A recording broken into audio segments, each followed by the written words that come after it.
تمام stake holders عید پر اپنی انا کو قربان کر کے ایک ہو جائیں۔ وزیر اطلاع سندھ شرجیل انعام میمن کا پیغام۔ کہا پی ٹی آئی کو پہلے اپنے گناہوں کی معافی مانگنا ہوگی۔ بجٹ پر اپنے تحفظات سے وفاقی حکومت کو آگاہ کر دیا ہے۔ ایم کیو ایم اب صرف بیان بازی تک محدود ہو کر رہ گئی ہے۔ ہم لوگ اپنی انا کو پیچھے چھوڑ دیں اور سب مل کر جتنے بھی پاکستان میں موجود اسٹیک ہولڈرز ہیں، عید کے موقع پر ہم سب ایک ہو جائیں۔ شروع میں ہی ہمارے چیئرمین بلاول بھٹو زرداری صاحب نے کہا تھا کہ پہلے ان کو ان کے اپنے گناہوں پہ معافی مانگنی چاہیے، جس کی آپ نے بات کی پی ٹی آئی کی، جو انہوں نے اس ملک کے ساتھ کیا ہے، پر اس کی معافی مانگی۔ بجٹ جو ہے ظاہر ہے کوئی بھی حکومت شوق سے پیش نہیں کرتی۔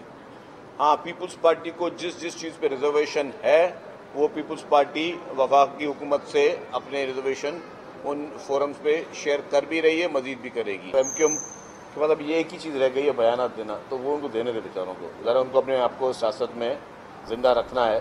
وزیر اعظم کے سیاسی مشیر رانا ثناءاللہ نے کہا ہے کہ نواز شریف عید کے بعد تنظیمی سرگرمیاں شروع کریں گے، عید کے بعد فعال سیاسی کردار ادا کریں گے۔ آپ کو اپڈیٹ کر رہے ہیں۔ فیصل آباد میں میڈیا سے گفتگو میں رانا ثناءاللہ نے کہا کہ 1 مہینے بعد دوبارہ قوم سے خطاب کریں گے۔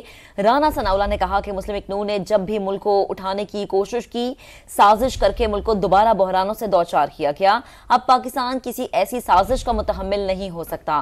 مولانا فضل الرحمان جمہوری اور امن پسند لیڈر ہیں، جمہوریت کے استحکام کے لیے ہمیشہ کھڑے ہوئے ہیں۔ انتشاری ٹولے سے اگر ان کا رابطہ ہوتا ہے تو انتشاری ٹولے کا ایجنڈا غالب نہیں آ سکے گا۔ مولانا کی مصالحت کے اثرات انتشاری ٹولے پر پڑیں گے۔ آئین اور قانون کے مطابق موجودہ پارلیمنٹ اپنی مدت پوری کرے گا۔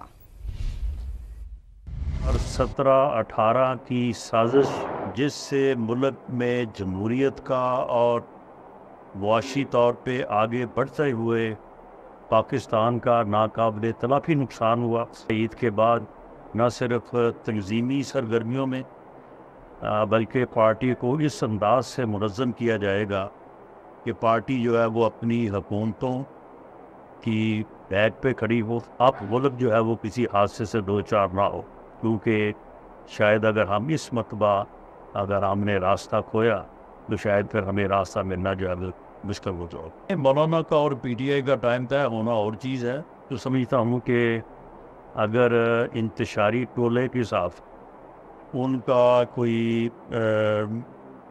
رابطہ ہوتا ہے تو میرا نہیں خیال کہ انتشاری ٹولے کا انتشار جو ہے وہ مولانا پہ غالب ہے۔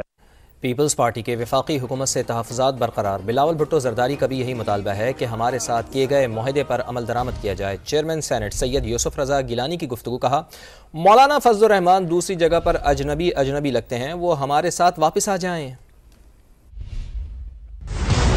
بلاول بھٹو زرداری صاحب، ان کے تحفظات یہ ہیں کہ جو ریٹن معاہدہ پاکستان پیپلز پارٹی کے ساتھ ہوا تھا جب حکومت تشکیل دی گئی تھی، اس پہ عمل کیا جائے۔ جو سپیس ہے پنجاب میں، اس کا ذکر بھی اسی معاہدے کے اندر ہے، اس پہ بھی عمل درآمد کیا جائے۔ مولانا صاحب ہم ان کو اپنا ملتان کا سمجھتے ہیں، وہ دوسری جگہ پہ اوپرے لگتے ہیں۔ ان کو بھی میں کہتا ہوں کہ یہاں آپ جب یہاں ہوتے ہیں تو آپ اپنے ایک فیملی ممبر نظر آتے ہیں، وہاں آپ ایک اسٹرینجر نظر آتے ہیں، اجنبی نظر آتے ہیں۔